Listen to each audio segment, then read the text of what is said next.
નમસ્કાર બાળકો, આજે બહુ જ સહેલો ટોપિક છે હાઇડ્રોજનનો રેખીય વર્ણપટ. ઘણા દિવસથી વર્ણપટ શબ્દો ચાલી રહ્યા છે. શેના માટે વર્ણપટ ભણી રહ્યા છીએ? તો એ સમજવા માટે કે પ્રકાશ એક કણ પ્રકૃતિ પણ ધરાવે છે. જો કણ પ્રકૃતિ ના હોત તો એના અમુક ભાગનું શોષણ ના થાત, બધા જ ભાગનું શોષણ આપણે કરવું પડે એવું પણ બને. બરાબર? તો કેમ અમુક વર્ણપટમાં અમુક જગ્યાએ ભાગ કાળા રહી જાય છે અને અમુકમાં ખાલી કેટલીક રેખાઓ જ મળે છે અને આખા વર્ણપટ કાળા હોય છે? તો એ વાત થઈ ગઈ. હવે તમારા મગજમાં બેસી ગયું હશે કે શોષણ વર્ણપટમાં કાળા રંગના પટ્ટા મળે અને આખો વર્ણપટ હોય. ઉત્સર્જન વર્ણપટમાં રેખાઓ હોય અને રેખાઓની વચ્ચે કાળા પટ્ટા મળે. ઓકે, તો એના પછી રેખીય ઉત્સર્જન વર્ણપટની વાત કરીને એમાં કહ્યું કે દરેક તત્વ બીજા તત્વના વર્ણપટ કરતા જુદો વર્ણપટ આપતો હોય છે. એમાંથી સૌથી સરળ વર્ણપટ આજે આપણે ભણવાના છીએ, એનું નામ છે હાઇડ્રોજનનો રેખીય વર્ણપટ. તો કેવી રીતે આ વર્ણપટ મળે આગળ ભણી જ ગયા છીએ. H2 વાયુ પર વિકિરણ આપાત કરીને તેને વિયોજિત કરવામાં આવે છે, પરમાણુમાં ફેરવવામાં આવે છે. જ્યાંથી તે ઉત્તેજિત થાય છે, એ ઉત્તેજિત હાઇડ્રોજન પરમાણુમાં ફેરવાય છે, જ્યાંથી તે ઉત્સર્જન વર્ણપટ આપે છે. આટલો તો પોઈન્ટ ક્લિયર જ હોય. હાઇડ્રોજન વાયુ સ્વરૂપે હોય ત્યારે અણુ હોય, એને વિયોજન કરવાનો એટલે કે એને તોડવાનો, એટલે અણુ તૂટે, વિયોજન થાય એટલે પરમાણુમાં ફેરવાય. એના પર આપણે વિકિરણ આપાત કર્યું હોય, એ વિકિરણની ઉર્જા મેળવે એટલે અવશોષણ થયું કહેવાય. અવશોષણ થઈ તે ઉત્તેજિત થાય. ઉત્તેજિત થયા પછી આ H હાઇડ્રોજન ગેસ ઉત્તેજિત થયા પછી તે પોતાનામાંથી જે વિકિરણો એને અવશોષિત કર્યા હતા એ ઉત્સર્જિત કરે, જે રેખા સ્વરૂપે હોય, જેને ઉત્સર્જન વર્ણપટ અથવા હાઇડ્રોજનનો રેખીય વર્ણપટ કહે છે. અને આ વર્ણપટ આપણે ગયા લેક્ચરમાં દોર્યો હતો. વારે દોરવાની જરૂર નથી, વાત એની એ જ છે, ખાલી રેખાઓ મળશે. ઓકે, આ વર્ણપટ જે છે એની લાક્ષણિકતાઓ શું જાણવા મળશે આમાંથી? કેવો વર્ણપટ હોય છે આ વર્ણપટ? સૌથી પહેલા અસતત હોય છે. અસતત નો શું મતલબ? કે જેટલી તરંગ લંબાઈ વિકિરણમાં આપણે આપી હતી એ બધી તરંગ લંબાઈ તમને નહીં મળે, એટલે સતત નથી. અમુક મૂલ્યો નીકળી જાય, જેમ કે 1 2 3 4 5 6 7 8 9 10. તો 10 સુધી હું બોલ્યો એ સતત બોલ્યો. હવે મેં 1 થી 10 આપ્યા, એમાંથી ત્રીજો અને પાંચમા નંબર ફેંકાઈ ગયો, શોષાઈ ગયો અને ઉત્સર્જન થયું ત્યારે 3 અને 5 નંબર પાછો મળ્યો. તો તમને 3 અને 5 મળશે, બાકી એટલે 3 નંબરની રેખા અને 5 નંબરની રેખા મળશે. 1 2 4 6 7 8 9 10 ત્યાં કાળો પટ્ટો મળશે. એટલે સતત નથી આ વર્ણપટ, અસતત છે. બરાબર? ખાસ વાત, એ સતત નથી પરંતુ અસતત છે. રેખીય છે એટલે રેખા સ્વરૂપે હોય છે. અને આ રેખાઓની એક જુદી રેખાઓ ભેગી થઈ એક શ્રેણી બનાવે, એવી ઘણી બધી શ્રેણીઓ રચાય છે. ઓકે, તો એ રેખાઓનો જે વર્ણપટ મળ્યો એ રેખાઓની શ્રેણી મળી. એ રેખાઓની શ્રેણી મળી અને આ શ્રેણીઓના નામ શોધકના નામ પરથી પાડવામાં આવ્યા. શોધકના નામ પરથી શ્રેણીઓના નામ પાડવામાં આવ્યા. જે વૈજ્ઞાનિકે જે શ્રેણી શોધી એ, જેમ કે પછી હું શ્રેણીઓ કેવી રીતે મળી એ પણ બતાવું છું. શ્રેણીનો ક્રમ, શ્રેણીનું નામ, કયા ઉર્જા સ્તરમાં ક્યાંથી ઇલેક્ટ્રોન આવ્યો હશે અને એનો વિસ્તાર શું, કયા વિસ્તારમાં એનો વર્ણપટ મળે છે.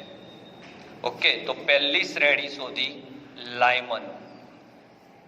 અહીંયા આપણે નંબર આપીશું, શ્રેણી નંબર 1 લાયમને શોધી.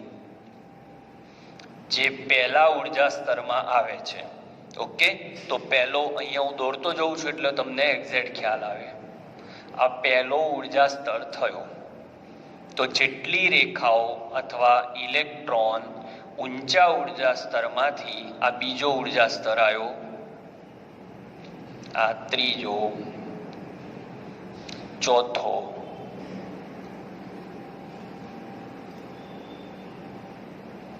પાંચમો, 6, 7, 8 ઇન્ફાઇનાઇટ સુધી ઉર્જા સ્તર હોય. તો આપણો ઇલેક્ટ્રોન, હાઇડ્રોજનનો ઇલેક્ટ્રોન તો અહીંયા હોય, ત્યાંથી કૂદકો મારી સમજી લો 2 નંબરમાં ગયો, 3 નંબરમાં એ જઈ શકે, 4માં એ જઈ શકે, 5માં પણ જઈ શકે.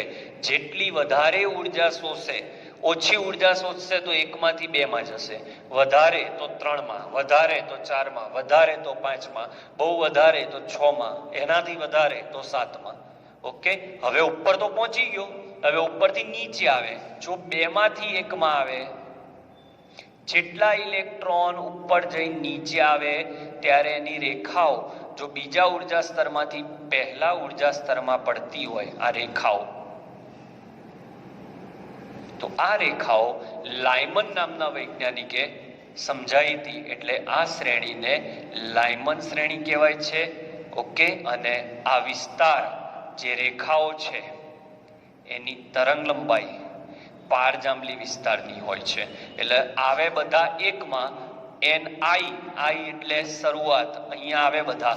અને ક્યાંથી? તો 2માંથી આવી શકે, 3માંથી આવી શકે, 4માંથી આવી શકે, ઇન્ફાઇનાઇટમાંથી પણ આવી શકે. અને કયો વિસ્તાર, એટલે એની તરંગ લંબાઈ કયા વિસ્તારની હોય? અલ્ટ્રાવાયોલેટ રિજિયનની.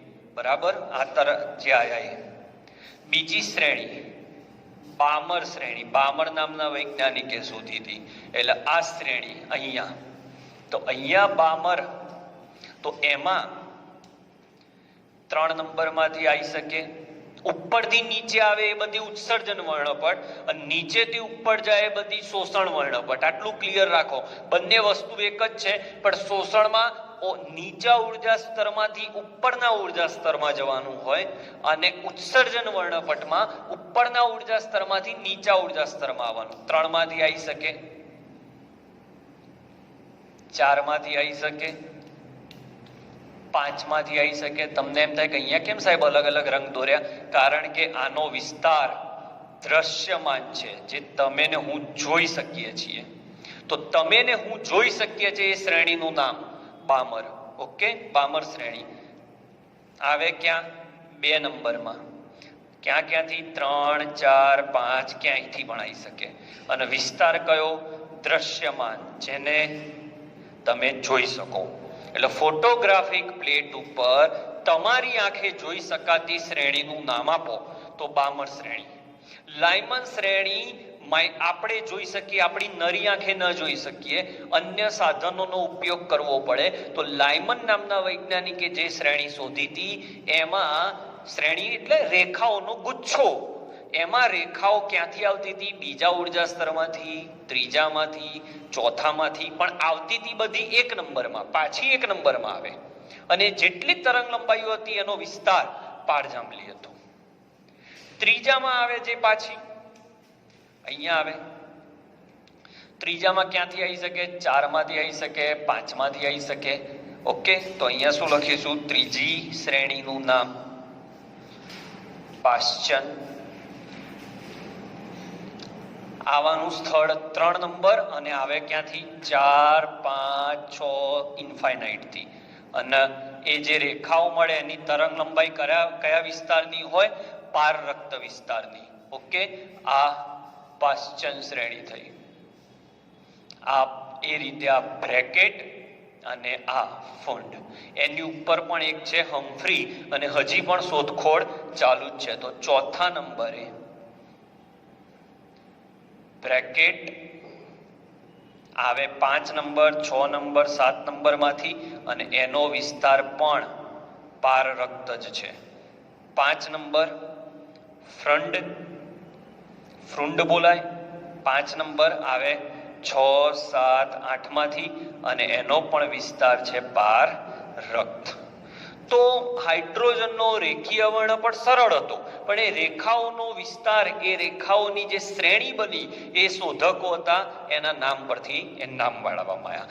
લાયમન શ્રેણી એટલે પહેલા ઉર્જા સ્તરમાં આવે ઉપરથી ગમે ત્યાંથી, બીજા ઉર્જા સ્તરમાં આવે તો બામર શ્રેણી, ત્રીજામાં પાશ્ચન, બ્રેકેટ અને ફ્રુન્ડ.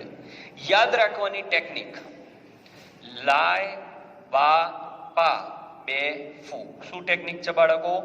લાય બા પા બે ફૂ. અને અહીંયા પાદ પા પા પા, પાદ પા પા પા.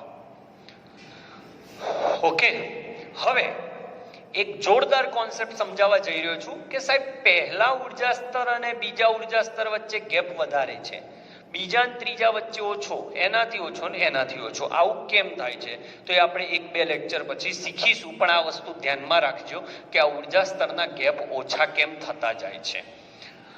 હવે સૌથી સરળતાથી સમજી શકાય એવી શ્રેણીનું નામ આપો તો બામર. કેમ? કારણ કે એ દ્રશ્યમાન વિસ્તારમાં છે. દ્રશ્યમાન વિસ્તાર એટલે કયો? લાલ, લીલો, પીળો, જાંબલી જે છે આપણે જોઈ શકીએ છીએ એ રંગ. એટલે બામર નામના વૈજ્ઞાનિકે શ્રેણીઓનું સૂત્ર આપ્યું કે તરંગ સંખ્યા બરાબર, આ સૂત્ર જે હું લખું છું એ 1-2 લેક્ચર પછી આપણે તારવવાના છીએ, પણ ચોપડીના ક્રમમાં સૂત્ર પહેલા આપી દીધું છે, તારવણી પછી. તરંગ સંખ્યા 1/λ અથવા એને V બાર પણ કહેવાય છે, એનું સૂત્ર આપ્યું કે ભાઈ V બાર બરાબર 109/677 1/2².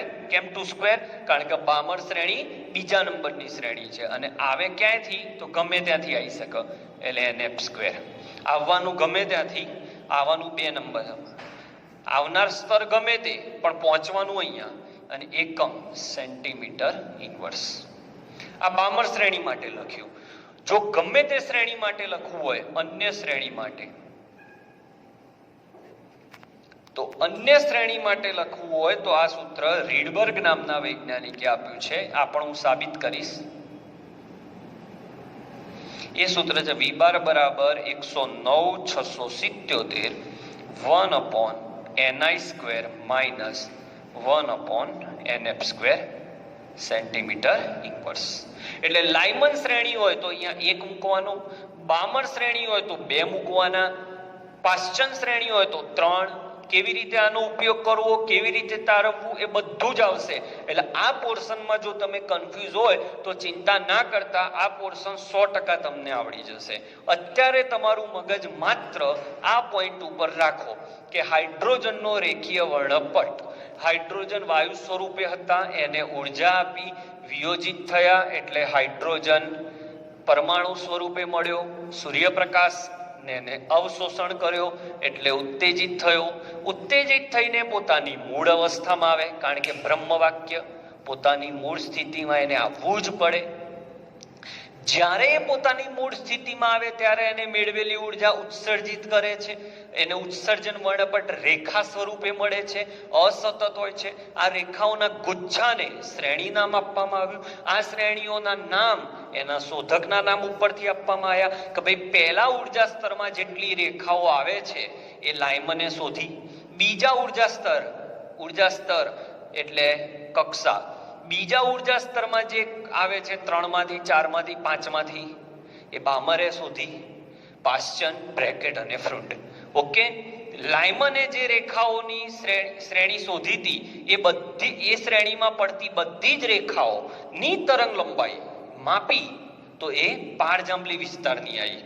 આપણે આગળ એક વિડીયોમાં છે ને આખો ચાર્ટ દોર્યો તો જોઈ લેજો તમે. દ્રશ્યમાનમાં આવી બામરની, અને સમજવામાં સહેલી, બાકીની 3 પારરક્તમાં. યાદ રાખજો, આપણે ઉત્સર્જન વર્ણપટ ભણીએ છીએ એટલે ઊંચા ઉર્જા સ્તરમાંથી નીચે આવવાનું, અને શોષણ વર્ણપટ ભણો તો નીચા ઉર્જા સ્તરમાંથી ઉપર જવાનું, કારણ કે શોષણમાં ઉર્જા વધે અને ઉત્સર્જનમાં ઉર્જા ઘટે, અને એના અનુરૂપ 2 સૂત્રો આવ્યા. ઓકે, આ સૂત્રોની તારવણી આપણે આવતા લેક્ચરમાં કરવાના છીએ. તો આ થયો હાઇડ્રોજનનો રેખીય વર્ણપટ. આટલું લખી દો એટલે થિયરી પૂરી થઈ જાય. સ્ક્રીનશોટ લઈ લો.